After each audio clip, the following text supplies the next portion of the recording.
வணக்கம், நான் வசந்தி. கொஞ்சம் சமையல் கொஞ்சம் தகவல்ல மரவள்ளி கிழங்குல ஒரு வடகரி பார்க்கலாம். இந்த வடகரியை எனக்கு சொல்லி கொடுத்தவங்க இவங்க தான் சாருமதி அக்கா. நடனம், பாட்டு எல்லாத்துலேயும் ரொம்ப ரொம்ப திறமைசாலி. ஆன்மீக சொற்பொழிவாற்றுவாங்க. ஹிந்தி அது ஒரு டியூஷன் மாதிரி எடுப்பாங்க. இவங்க தான் எனக்கு இதை சொல்லி கொடுத்தாங்க. இவங்கள உங்ககிட்ட அறிமுகப்படுத்துறதுல பெருமை. முதல்ல மரவள்ளி கிழங்கு 2 மரவள்ளி கிழங்கு எடுத்து நல்லா கழுவிட்டேன். ஏன்னா அதில் மண்ணெல்லாம் இருக்கும். நல்லா கழுவிட்டு இப்போ இதை பாதியாக நம்ம முழுசாக போட முடியாது இல்லையா, பாதியாக அப்படி காயை நறுக்கி நம்ம இந்த சமைப்பானில் போதுமான அளவு தண்ணி ஊற்றி நம்ம சேர்த்துக்கிறோம். நம்ம உப்பெல்லாம் எதுவும் போட தேவையில்லை, அப்புறம் பார்த்துக்கலாம். தண்ணி அது மூழ்கிற அளவுக்கு தண்ணி நம்ம சேர்த்துப்போம். ஒரு 3 ஊதல் வர வரைக்கும் நம்ம வைப்போம். அப்போ தான் அது நல்லா வெந்து வரும், இல்லைன்னா கெட்டியாக இருக்கும். 3 ஊதல் வந்த பிறகு நம்ம எடுத்து இந்த தோலையெல்லாம் உரிச்சிக்கலாம். மரவள்ளி கிழங்குல இந்த வடகரி பார்த்தீங்கன்னா அவ்வளவு அருமையாக இருக்கும், ருசியாக இருக்கும். இதை பாருங்கள், இந்த மாதிரி துண்டங்களை ஆக்கிக்கோங்க. இல்லை ரொம்ப குழஞ்சிடுச்சுனாலும் கவலையே படாதீங்க, அப்படியே கையில் பிசறி போடுங்க. ஏன்னா அது எப்படி போடும் பொழுது அது கண்டிப்பாக கரையும். இது நான் நல்லெண்ணெய் சேர்த்துக்கிறேன்.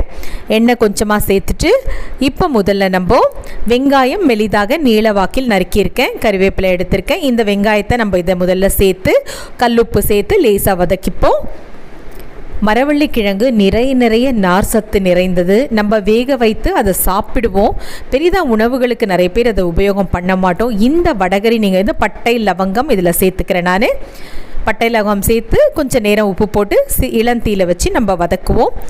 நிறைய நார் சத்து மிகுந்தது, உடலுக்கு அவ்வளோ நல்லது. அதுவும் இந்த வடகரி மாதிரி நீங்கள் இது இப்படி செஞ்சு பார்த்து நீங்கள் சாப்பிட்டு பாருங்கள். இட்லி, தோசை, பூரி, சப்பாத்திக்கு ஒரு கறிக்குருமா, அசைவ உணவு சாப்பிடும்போது அந்த கறிக்குருமா எந்த சுவையாக இருக்குமோ அந்த அளவுக்கு சுவை இதில் இருக்கும். தக்காளி இப்போ நம்ம கைகளால் நல்லா பிசைந்து நம்ம சேர்த்துக்கலாம். அது நல்லா குழைந்து நல்லா வதங்கின பிறகு நான் ஒரு 10 பற்கள் எடுத்து தட்டி வச்சுருக்கேன். இஞ்சி பார்த்திங்கன்னா ஒரு விரலளவு இஞ்சி தோல் சீவிட்டு அலசிட்டு அதையும் லேசாக தட்டி வச்சுருக்கேன். அதை நம்ம இப்போ சேர்த்துப்போம். தக்காளி குழஞ்ச பிறகு நம்ம அதை சேர்த்துப்போம். நிறைய பொருட்கள் கூட வேண்டாம், ஒரு குருமா செய்கிற அளவுக்கு தான். பூண்டு பார்த்திங்கன்னா 10 பல் பூண்டு, இஞ்சி நான் தட்டி வச்சது அதையும் நம்ம சேர்த்துட்டு லேசாக வதக்கிப்போம்.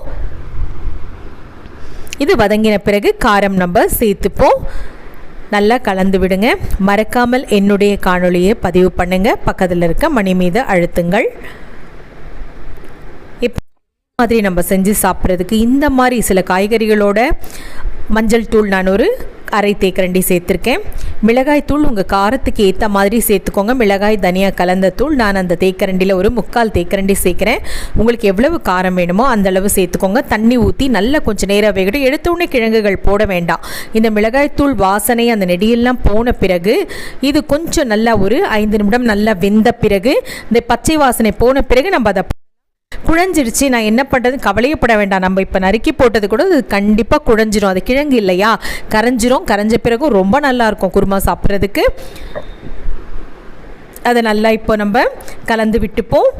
பச்சை வாடையெல்லாம் போன பிறகு நல்லா கொதிச்சு வந்த பிறகு இந்த கிழங்கு அதில் போட்டு நல்லா கலந்து விட்டுப்போம். எப்போவும் ஒரே மாதிரி சாப்பிட்றதுக்கு இந்த மாதிரி நம்ம பயன்படுத்தாத சத்துள்ள காய்கறிகளை எல்லாம் இந்த மாதிரி நம்ம செஞ்சு வீட்டில் இருக்கவங்களுக்கு, குழந்தைகள், பெரியவர்கள் எல்லாம் இது அடிக்கடி கிளறி விடணும். ஏன்னா கிழங்கு போட்ட பிறகு பார்த்தீங்கன்னா அடி பிடிக்கும். அந்த கிழங்கு போய் அடியில் தங்கிடும். அதை நல்லா சோம்பு நான் தூள் பண்ணியிருக்கேன். நல்லா ஒரு சிறிய தேக்கரண்டி நிறைய சோம்பை தூள் பண்ணியிருக்கேன். அதையும் நம்ம சேர்த்துப்போம். நல்ல ஒரு மணத்தை கொடுக்கும்.